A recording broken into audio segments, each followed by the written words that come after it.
से स्कीम लाई गई थी उसमें काफी ब्लैक मनी को बढ़ावा दिया गया है। राइट टू इन्फॉर्मेशन तो हमारे देश में हमें अधिकार दिया ही गया है और ये बहुत इंपॉर्टेंट है। एक नाम डिस्क्लोज होना चाहिए कि आखिर कितनी धनराशि किसने दी है। कि आज एक बहुत ही महत्वपूर्ण फैसला सुप्रीम कोर्ट ने दिया जिसका कि बहुत लंबा असर होगा हमारी पूरी चुनावी लोकतंत्र के ऊपर। उन्होंने ये इलेक्टोरल बॉन्ड की स्कीम कॉम्प्रिहेंसिवली स्ट्राइक डाउन कर दी है, क्योंकि इसके तहत जिस तरीके से ये स्कीम लाई गई थी उसमें काफी ब्लैक मनी को बढ़ावा दिया गया है।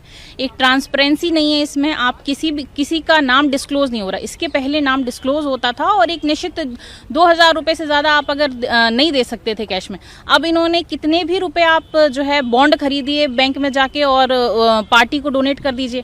इससे ट्रांसपेरेंसी तो पूरी तरीके से खत्म हो गई और निश्चित रूप से कहीं ना कहीं डेमोक्रेसी के लिए बहुत बड़ा खतरा है। तो मैंने इसमें पिटीशन दायर करी थी कि इस स्कीम को रद्द किया जाए। It should be transparent.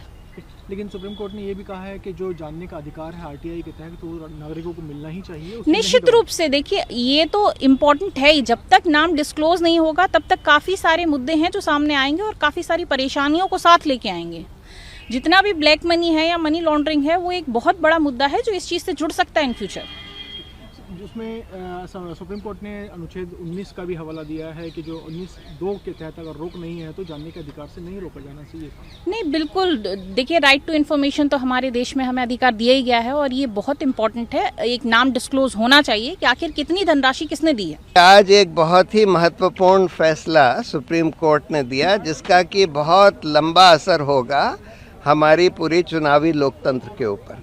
उन्होंने ये इलेक्टोरल बॉन्ड की स्कीम कॉम्प्रिहेंसिवली स्ट्राइक डाउन कर दी है, ये कहते हुए कि इसमें जो एनोनिमस एलिमेंट इन्होंने लाया कि भाई किसी को पता नहीं लगे कि भाई ये इलेक्टोरल बॉन्ड किसने खरीदे और किसको दिए, ये बिल्कुल हमारे जनता के सूचना के अधिकार के खिलाफ है जो कि एक मौलिक अधिकार है जनता का।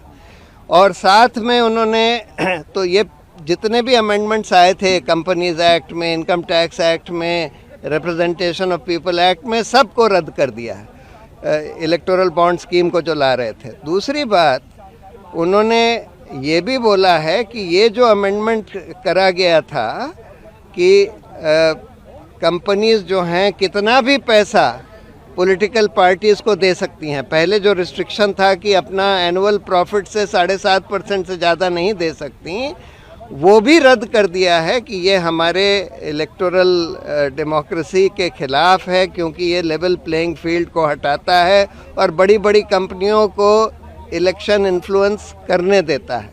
साथ में उन्होंने ये भी बोला है कि जितने भी इलेक्टोरल बॉन्ड्स खरीदे गए और जो जमा करे गए पॉलिटिकल पार्टियों ने जो अपने खातों में जमा करे, उसका पूरा ब्यौरा स्टेट बैंक ऑफ इंडिया जिसके पास ये सारी इन्फॉर्मेशन है वो इलेक्शन कमीशन को दे और ये पब्लिक वेबसाइट पर डाला जाए जिससे कि जनता को पता लगे कि किसने ये इलेक्टोरल बॉन्ड्स खरीदे और किस पॉलिटिकल पार्टी को दी। जो धनराशि जमा हुई थी इलेक्टोरल बॉन्ड से, क्या उसका खुलासा सरकार ने सुनवाई के दौरान किया?